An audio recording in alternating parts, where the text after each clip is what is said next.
जी अस्सलाम वालेकुम अस्सलाम वालेकुम अस्सलाम वालेकुम। अच्छा, ये कई लोग ये बात कहते हैं कि मुताला पाकिस्तान को दोबारा लिखा जाना चाहिए। मैं भी इस बात के हक में हूं कि बेशक बेशक बेशक मुताला पाकिस्तान को एक बार दोबारा लिखना जरूर चाहिए। अच्छा, उसका एक चैप्टर ये जरूर होना चाहिए जो स्विस केसेस हैं कि स्विस केसेस क्या हैं, ये मुताला पाकिस्तान के अंदर लिखकर पाकिस्तान के बच्चों को जरूर पढ़ाना चाहिए कि भाई स्विस केसेस क्या थे। तो आइए जानते हैं कि स्विस केसेस क्या थे।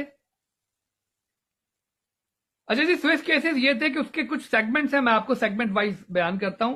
पहला सेगमेंट ये था कि स्विस केसेस दरअसल जो दायर किए गए थे वो मनी लॉन्ड्रिंग और करप्शन के हवाले से बेनजीर भुट्टो और आसिफ अली जरदारी के ऊपर दायर किए गए थे पाकिस्तान गवर्नमेंट की तरफ से।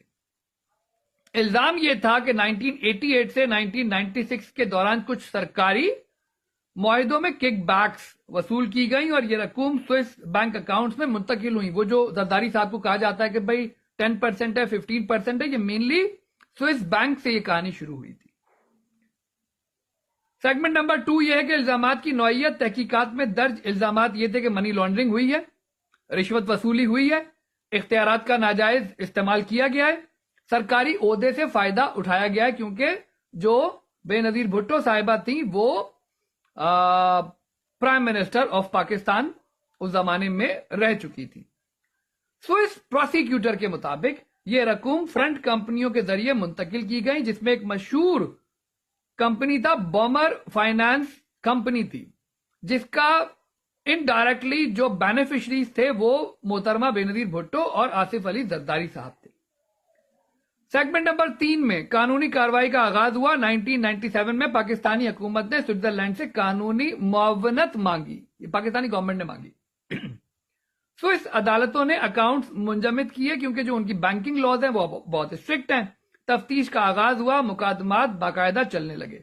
सेगमेंट नंबर 4 2003 में फैसला आया, अहम मोड़ आया। 2003 में एक स्विस अदालत ने बेनजीर भुट्टो और आसिफ अली जरदारी को गैर हाजिरी में मनी लॉन्ड्रिंग का कसूरवार करार दिया। 6 माह की कैद और जुर्माना उन दोनों पर आयद किया गया। यह फैसला हतमी नहीं था क्योंकि इसके खिलाफ अपील दायर कर दी गई बाद में। सेगमेंट नंबर 5 सजा पर अमल क्यों ना हुआ, यह बड़ी इंपॉर्टेंट बात है। उसकी वजूहात, अपील जेर समाअत थी क्योंकि फिर अपील कर दी गई, जैसा कि होता है।